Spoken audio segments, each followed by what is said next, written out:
What's up, guys? Today I'm going to show you the best Paragon board in order to use for Rogue. But before that, I want you guys to watch this.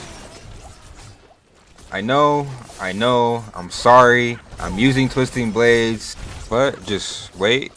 I definitely got something for you pin shot users, as I still love pin shot myself. Holy 63,000! We killed both Chosen's hatred, dude. These glyphs work 1v1. These glyphs work 1v2.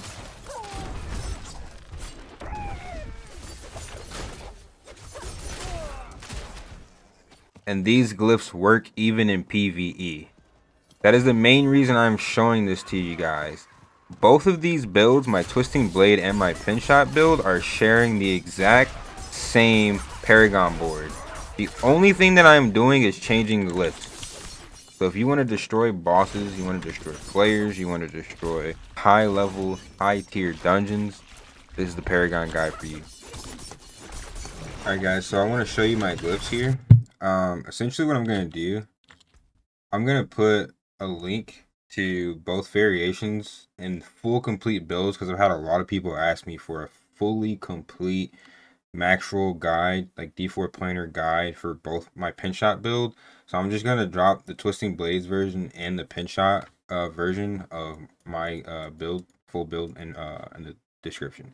But anyway, let me show you what I have in game. So for Twisting Blades, you put closer here. For Pinshot, you're gonna replace closer with Ranger.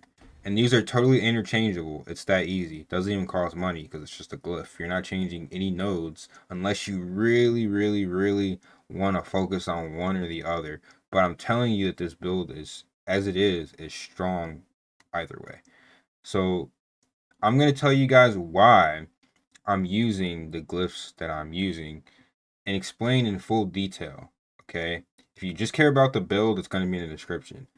This is for those who want to know why I chose these boards specifically. Starting board, I'm getting the extra HP because in PvX, HP is important. If you have too low of HP and you go to like tier 70 plus, you're going to die. I will start stacking HP on my rings, on my helmet, on my chest. No, not my chest piece. I'll put armor on chest piece. Maybe on my legs. Instead of some of these other stats. But I have to get the gear first so that I can push those higher tiers. Right now I'm capped at about 82. But as I progress further, I will update you guys. But yeah, I'm going into HP for these higher tier dungeons and for PvP. The higher HP pool meaning the longer you can fight. Also, that's the same reason I use red gems, because the higher percentage HP means the more I heal. It is very important in my opinion, as a skilled rogue is not going to die while CC. Those other forms of DR are important, but your HP pool is there to stop you from getting one shot. Okay, so that's the reason I'm coming down here. Again, 20% damage. That's all damage. That's damage on every single piece of your weaponry, all your skills, everything. Your imbuements, flat damage is across the board. Your marksman skill damage is to give you that slight boost on Pinshot. Now, if you really don't care about the majority of your Pinshot damage, what you can do is actually you can add a devious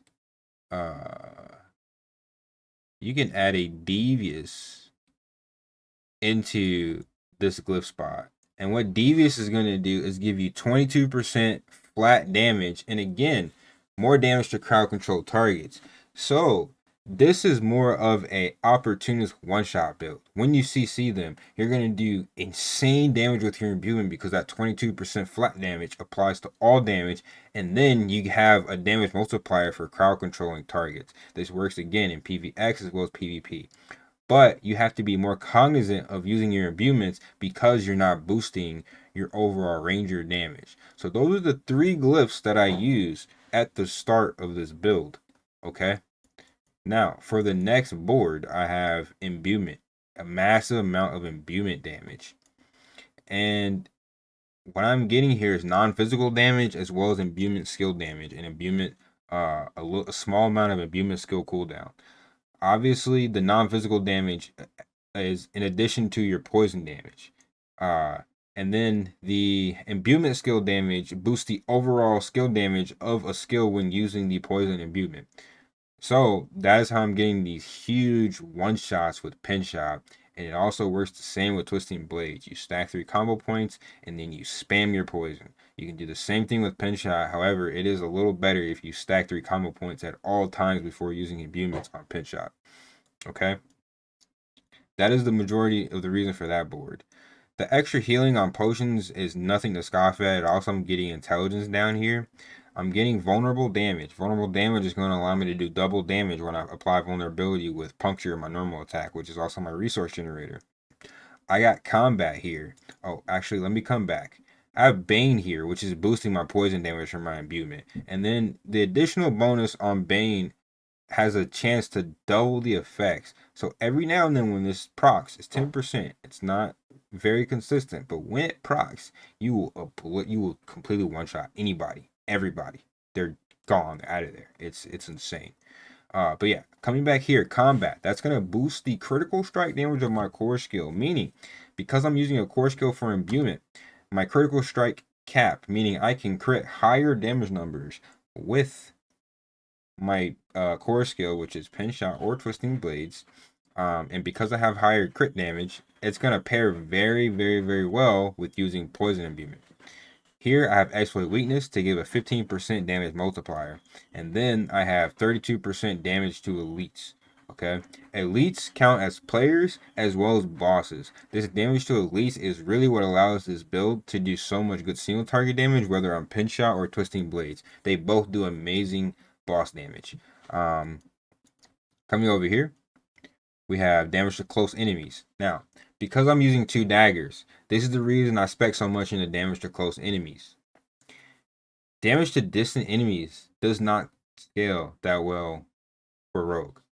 Going bows is bad. You miss vulnerable damage. And then going swords gives you more crit damage, but going dagger is necessary because it's going to stack with your condemnation. And I'm using condemnation for both builds because the harder your core skill hits means you can just 3 twisting blades, they're poisoned, they're dead.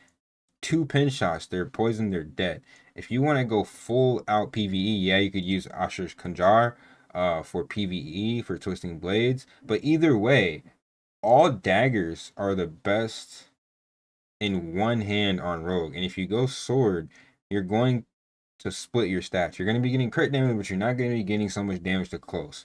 Meaning your next glyph, turf, is not going to be useful.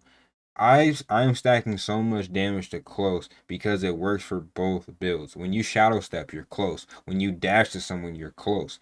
Damage to distant enemies is not a good additional stat. As much as I wanted it to work and I wanted to keep my range on Rogue, the Rogue class is just not made to do it. We don't have the right glyphs to do it. So I've stopped doing that, you guys. But Tricks of the Trade is absolutely amazing, because for one, for twisting blades, every time you puncture, your next twisting blades is going to do 25 times, means 25 multiplicative damage. Now with your pin shot, when you shadow step into a pin shot, your pin shot is going to do 25% more damage. When you dash into a shadow step or dash into a pin shot, your next pin shot is going to do more damage because you're using a cutthroat skill. So just alternating between your cutthroat and marksman skills gives you a 25% damage multiplier. So smart person, you shadow step, poison imbue, pin shot, or you shadow step, puncture, poison imbue, twisting blades. You're alternating between your skills consciously in order for that 25% multiplicative damage, meaning you're gonna get insane damage, and it's a given on twisting blades because you're using puncture anyway. All right, so then that's what we have there, and again, This is the tricks of the trade board. Okay, and then my last board is no witnesses. Now, this board is for the HP.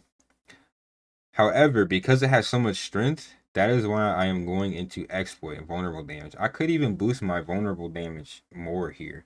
I just wanted points in other places for the HP and for the overall, right?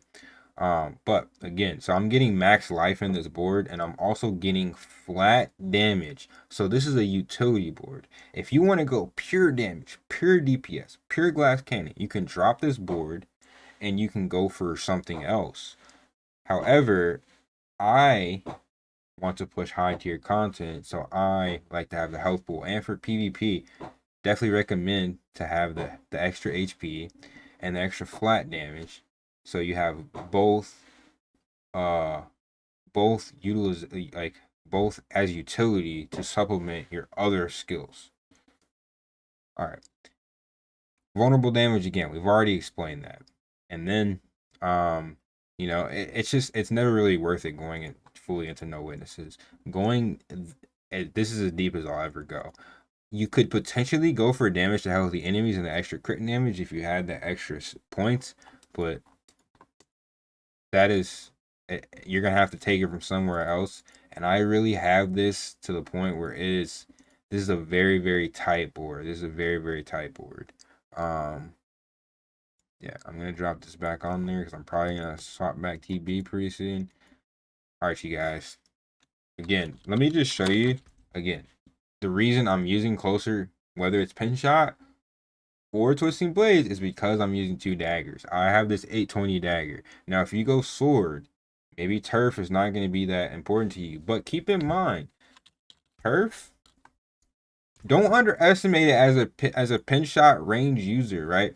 Because you getting a ton of damage close, but you also gain damage reduction. So remember, those barbarians are close. Most mobs are running at you face first. And if you miss out on that 10% close DR, it's going to make you that much less tankier than the next rogue, you know? You just don't want to miss out on it, you guys. Don't, like, always pay attention to those additional bonuses, okay?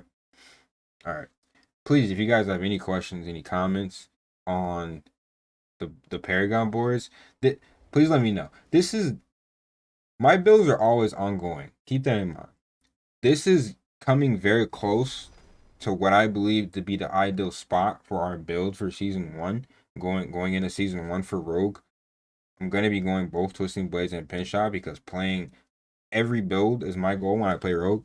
But this is gonna be very close. I will make iterations, most likely, especially if they change anything. I will make iterations, but this is very close because I have a lot of people asking for the full build, what changes I've made, etc., etc. This is A1, you guys. But please, if you have any questions, drop them in the comment section. Peace and love, you guys.